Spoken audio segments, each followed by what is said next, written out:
Just gone 25 to 10 the time.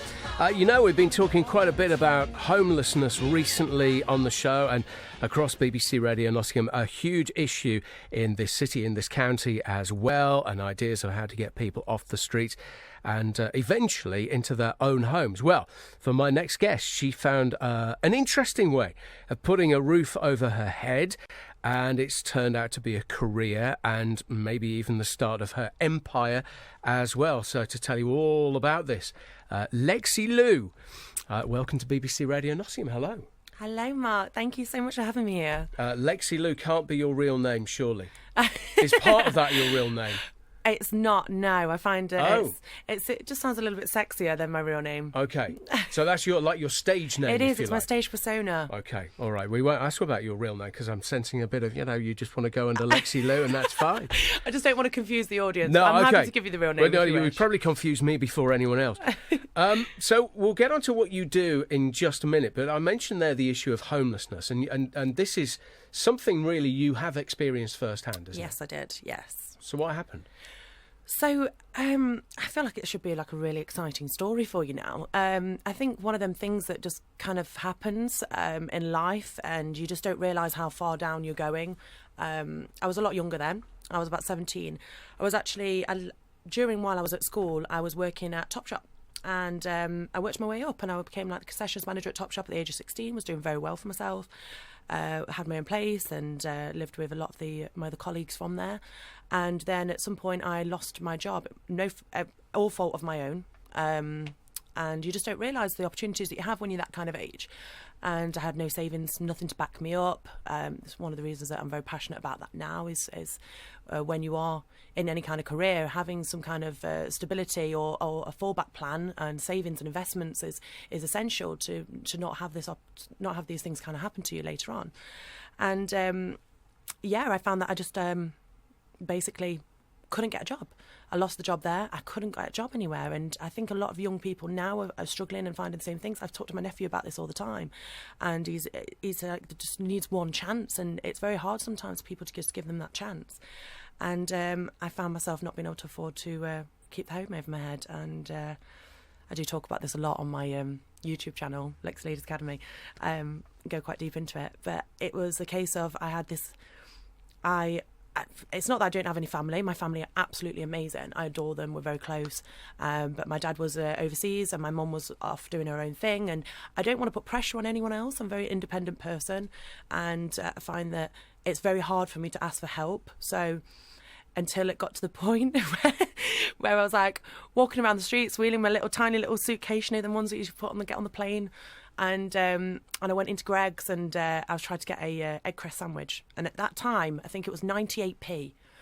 Don't quote me on this, but I think it was around 98p. And I did not have enough to buy this egg cress. I think I was 6p short or something like that. And I thought, this is ridiculous. And this little old lady, she was ever so sweet. And honestly, I wish I could find her now because I would actually go up to her and just go treat her for a nice dinner. And she actually gave me the rest of the money to pay for this egg cress sandwich, and I thought, that's it, I need to do something about this. This is a joke. I'm like, I don't know where I'm going. I don't know what I'm doing. I'm just wandering around the streets. And I went to my sister's house and I said, look, Bex, I was like, I really need you to put me up. I need you to help me out, and I literally give me a couple of weeks and I'll get myself on my feet. She let me live with her, stayed on her sofa, she fed me, bless her. And that's when I spoke to one of my friends who was stripping.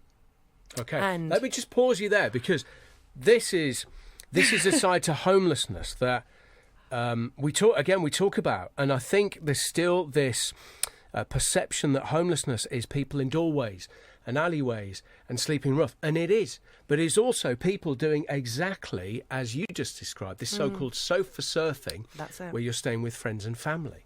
It's thankfully, obviously, it wasn't a case of me being I'm not living on a street corner or anything like that or in doorways, and I feel so much pain for the people that are doing that. I see them all the time, and it's just awful. And it makes me very grateful that had the opportunity to. I'm very grateful and lucky that I had family and friends and people that could look after me and put me up, but not everyone's got that, and it's really sad, and it touches me deeply that I think that people have to go through that pain and that feeling of lost. Yeah. Without having any support. So how long were you with your sister for? I think I was with her. It's a good question.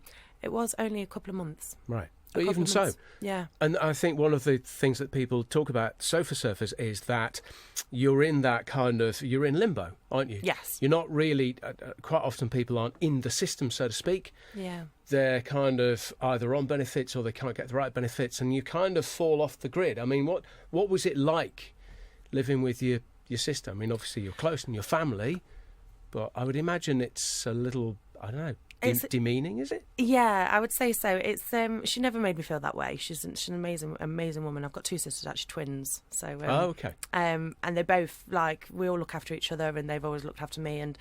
But it was more the case of you feel a little bit like you're putting them out, and being someone that is the way I am anyway, that I feel as though my role is I like to inspire the rest of the world and be the one that takes care of everyone.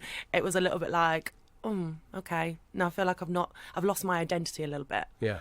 And I'm not this independent person that's successful at everything I do. And so, yeah, I found it very hard. And she had 2 children as well at the time, and she's living her own life. And it's almost like you have to fit into everyone else's lifestyle. And I didn't feel like I was inspiring my nephew and my niece as well. So it didn't look very good on their opinion of their auntie. So I had to change that very fast. Yeah.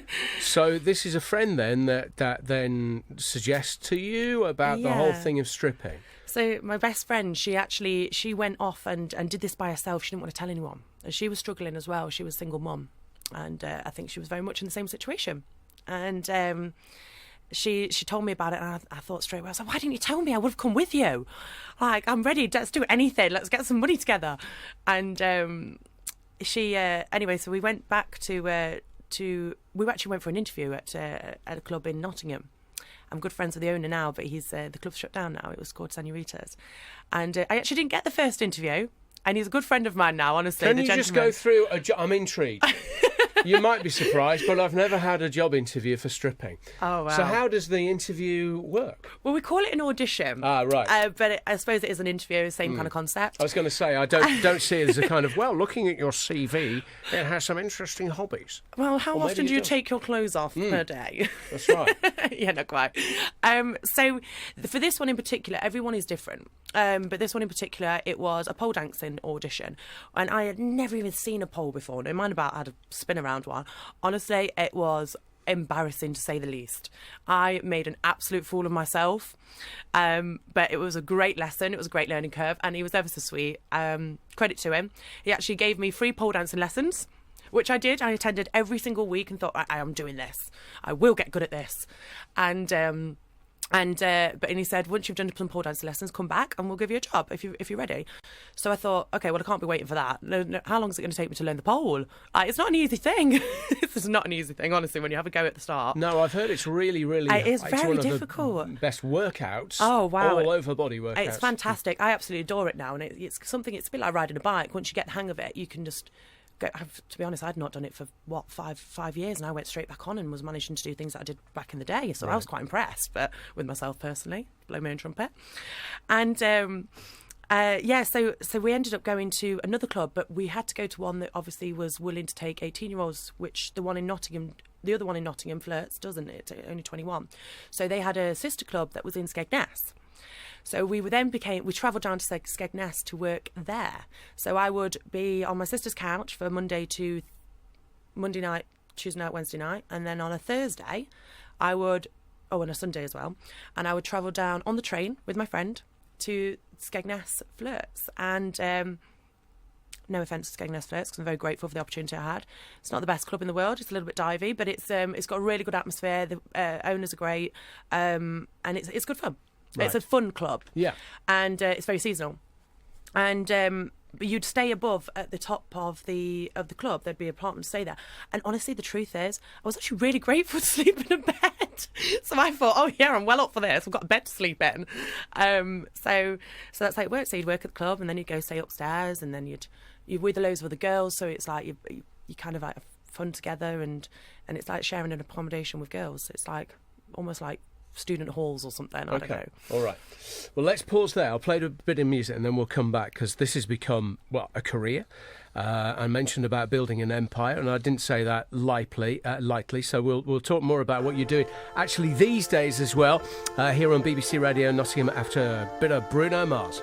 Bruno Mars, Just the Way You Are, on BBC Radio Nottingham. It's 10 to 10 now, and before that you were hearing from Lexy Lou, who is with me, just talking about her own experience of not having a roof over her head, staying with her sister, sleeping on her couch for a while, and then getting into stripping.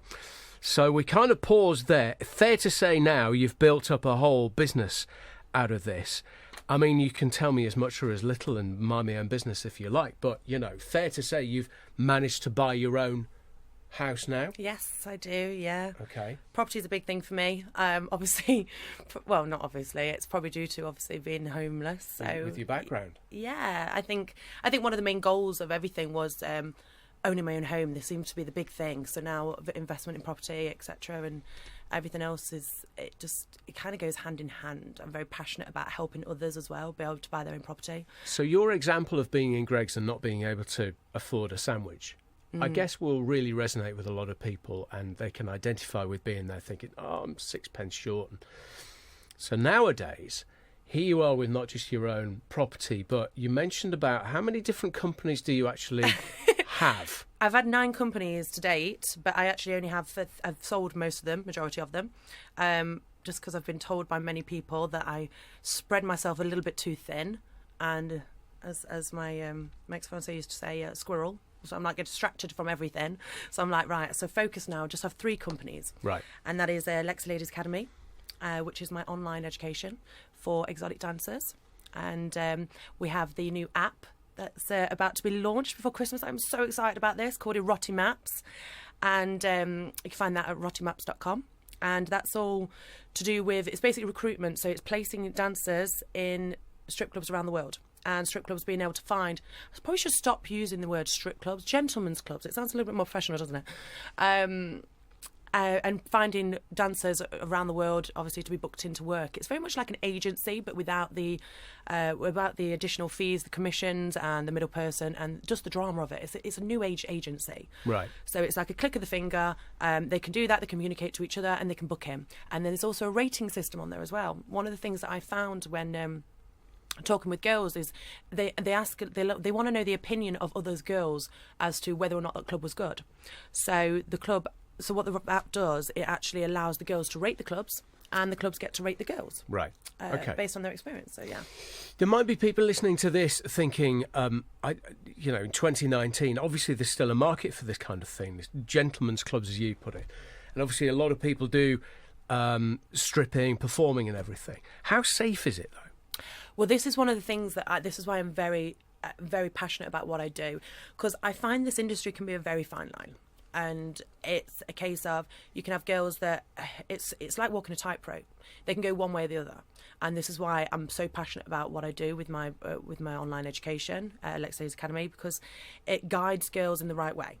It gives them all the information that they need to understand what they're getting themselves into. So don't just go throw yourselves in there. Like I never had anyone teaching me. Like it was a hard learning curve, and honestly, I made a hell of a lot of mistakes.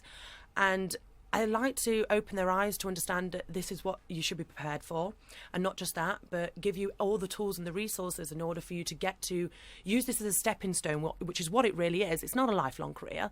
It's a stepping stone. Make as much money as you possibly can using my tools, and then let's show you how to then turn that into investment, into property, buy your own home. Invest in buy-to-lets, whatever you want to do, business, etc., and actually make yourself a future that you really want. Like let's build the dream. But again, a lot of people worry about, especially these days with the Me Too campaign and people being exploited. I mean, you must have come across some not so good situations, shall we say? I have actually, yes. I've been in a not very good situation myself as well, and many other women have. And honestly, it can be a dangerous situations at times, but I think nowadays girls are pretty wise up on it, and the clubs really are, honestly. Everyone thinks they're horrible, seedy clubs, and they allow things to happen. But I know that the ones that I've worked at and I'm very close with, for example, I'm in business with the one Club Heat in Coventry. They're my business partners for the app. I know that they are very, very particular on making sure that the girls are safe at all times. There's certain things like make sure that the girls are being escorted back to their cars, or you watch them get in their taxis to go home. Another thing, like this whole stage persona of names, it keeps you safe. Having a different identity. So you, I don't know, they might say, oh, Sarah Smith, I went to school with Sarah Smith. And they were talking about you around the drink cooler, do you know what I mean? And find you on social media. So having that whole separate identity and keeping your work in work and your personal life as your personal life is just essential to be keeping safe in this industry. Right. And what makes a good stripper? I think it's the ability to listen, the ability to adapt. Listen? Who are you listening to? Well, honestly, it's quite funny. I find that this job is more of, everyone thinks it's about taking your clothes off and being seductive. Honestly, I think I'm more of a counsellor than anything. And I'm like, come on in, sit on my couch and tell me what is the problem. So hang on, is this like a one-to-one? Is this like one bloke, or is this a whole room full of... It's funny, actually, because I feel like I have to explain a little bit about how it works in the UK. Obviously, everywhere is different. But even I was talking to my sister about this last night, and she still hasn't got to grips with like what it is I actually do, and or did. And people say, like, oh, is it pole dancing? Is it stripping? Is it what is it? And basically the whole general idea of it, I'm going to tell a lot of people out there because obviously they are curious. I do talk about this on my videos. And you basically go into a nightclub atmosphere. It's a nightclub atmosphere, and the girls are approaching the guys, or girls, or couples. There's a mix, and they're actually enticing them into going for a private dance. That's how it works in the UK. And the private dance will be in a separate room, or it could be in the same room. And that's where you would do what they call they either refer to it as a table dance or a lap dance. Table dance is not you dancing on a table. It basically means that it's a distance away from the customer. And that's when you take your clothes off, and that's what you get paid for. But obviously during the the hours that you work, you would be asked to go onto the pole. And that's when you do a pole dance or a stage show. And you don't get paid to do that, but you can receive tips. To be given to you, right? And that's basically the general gist of how a strip club functions. Okay, you've talked about family, and I remember you mentioning your nephew as well when you were sleeping on your sister's couch, and you were thinking, what do they make of their auntie? Yeah. What does your three nephews and one niece. Three nephews. What do your family make of what you do and what you have done? Do you know what? My family are incredible. I adore them so much. We are really close. Like we have a WhatsApp group that's like all of us, and honestly, I wake up in the morning, there'll be 100 messages on it. We're all in the same group, and we're so close with each other nearly every day. That's one of the reasons I want to move back from Dubai, to be here next to them.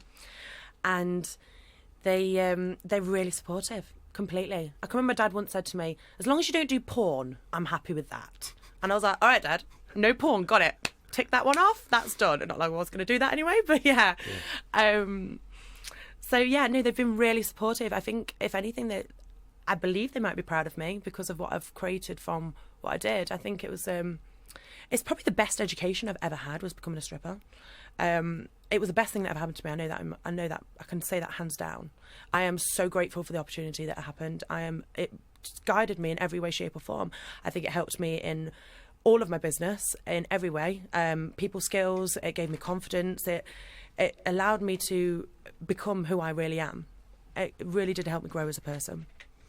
It's been fascinating talking with you. Thank you very much indeed for coming in. We're going to have to leave it there because we're fresh out of time. But could you mind if I just guide people where they want to go if they want to find me? Go ahead. I'm actually doing a Black Friday deal at the moment. Hang on a minute. Black Friday? I thought Black Friday was about TVs and DVD players and stuff like that. It's all about the stripping now as well. You can have a Black Friday. So Black Friday is even involving stripping? Oh, of course it is. Okay. So if you want to get hold of We don't normally do adverts, by the way. Oh, do we not? Can I just jump in on it? I'm probably going to get into trouble with this. Oh, it's okay, babes. Just have forgiveness, not permission. It's the best way.